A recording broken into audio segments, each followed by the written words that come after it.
Welcome back, Kings and Queens, and welcome if you're new here. My name is Hope King, and I'm the designer of King's Designs MD. Today, I am chit-chatting again. I'm looking for designs that I may want to add to my pop-up shops and Christmas events. But that's one of the things that I wanted to talk about. I wanted to talk about pop-up shops versus farmers markets.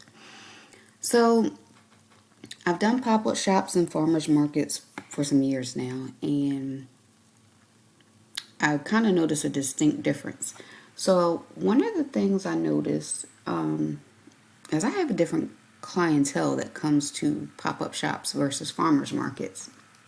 When I do pop-up shops, I call it pop-up shops, but really more like street vending. So it should be pop-up shops versus farmers market versus street vending because they're all kind of different.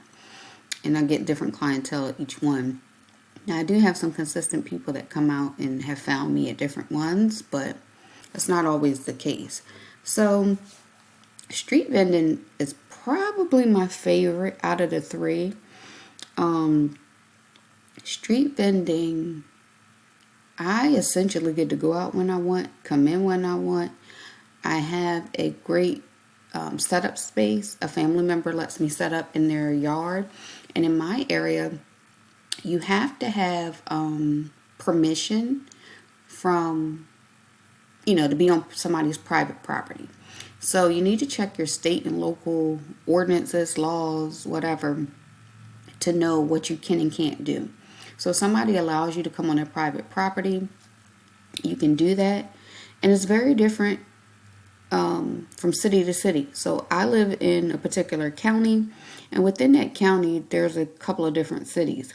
In one city, I have to get permission from the sheriff, which sounds interesting. And just in the next city over, as long as somebody gives me permission, I can set up with no issue. So you need to know what you need to do, what you need to pay for, and all that kind of stuff. And I do have a license, and I have a business license and all of that. So I'm covered under all of that. So that's street vending. But I essentially get to set the time I want to go out, decide where I want to be, how long I want to be there. And I get to choose what I want to take out. But for street vending, what I notice is people buy closer to holidays rather than just any time, like a farmer's market or a pop-up shop. They buy closer to holidays. People don't really care, in my opinion, my experience, about the uniqueness of an item. They're just like, oh, I like this. It's more of an impulse buy, and they purchase it. I get a lot more men when I street vend. So men are more likely to buy, but again, that is closer to a holiday. I had a guy say, hey, and a woman too, but people saying that my location was convenient for them. They didn't have to go off and do other things. So those were the benefits to street vending. Excuse me. The cons of street vending is just like anything else. You don't know who's going to show up. You have to advertise on your own. So I might put flyers out on Facebook or whatever for the local community. And just my sister-in-law is who allows me to set up. She likes for me to put signs in the yard when it's coming so people know when it's coming. So she gets excited about it, which is a great thing. Pop-up shops, the actual pop-up shops. I've done probably a couple pop-up shops in different locations. And those can be different too. So you need to know where you're going, and you need to know the target market. I did a pop-up shop in April, and I'll be honest, it's probably my own energy I took to the pop-up shop, but I was concerned that it was a venue that might not necessarily reflect the target market that I had been used to. But sometimes you want to expand and see what's available. And so I got one sale, I believe, from that pop-up shop. We were there all day. It was really hot. And personally, I had some issues with the organization of it. There was information that was supposed to come out early. It didn't come out early. I was supposed to be set up in another location, and I wasn't. I ended up on the end. The inn that I was in, I was placed essentially directly in the sun, but it is what it is. When you go to these events, you don't know what's going to happen with the weather, so you roll with it. It was a great opportunity for my husband and I to use our tent. We had gotten a tent and had side panels and all that great stuff, so he did a great job purchasing that tent. But I personally feel like I could have done better to prepare for that pop-up. But honestly, I think mentally I had already decided that it wasn't going to be great for me, which is not a good thing to do. But I was concerned about the target market that was going to be there. And I had a few people that came over, but I only made one sale. What I did learn, I ended up by another great vendor.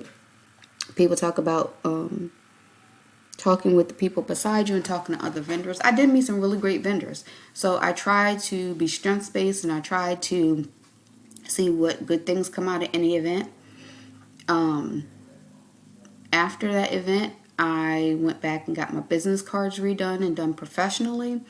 I have consistent colors now. But the vendor that I was beside, I loved her setup. She had a pink tent, she had a pink shirt, she had pink everything. She was selling like candy, and her product was really good. But it allowed me to watch how she operated and some consistency in her business. And so I went back and was like, we got to do this better. And after every event, I want to do it better anyway.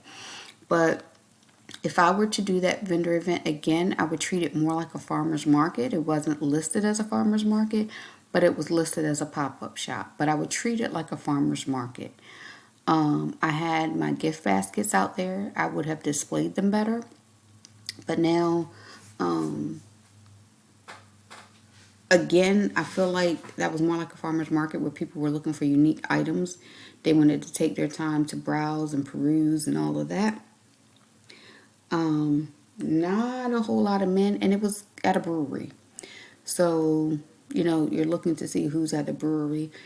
The customers that were there didn't even know about the pop-up shop, so I was concerned about the advertising for it. They were just coming out to have brunch. So they weren't prepared for shopping. And it was a lot of vendors in a tiny space. So those are the things to consider for that. Farmer's market. Farmer's market's probably the one I've done the most.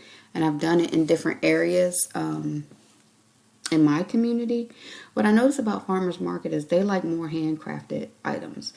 You can do gift baskets and things like that, but they want to see handmade items. I take my mugs, my notebooks, tote bags, aprons, and things like that. I've added some more products, and I want to work on my display setup for that.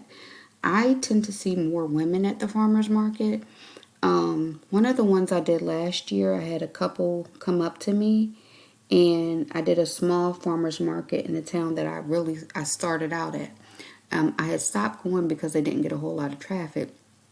And a couple came up to me and asked if this was the farmer's market. They were from a bigger area in Maryland, and they were expecting something bigger. So they were kind of surprised that it was that small.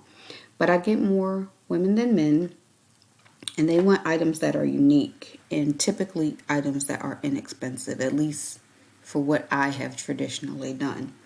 Whereas when I do the pop-up shop, I tend to get a lot of men.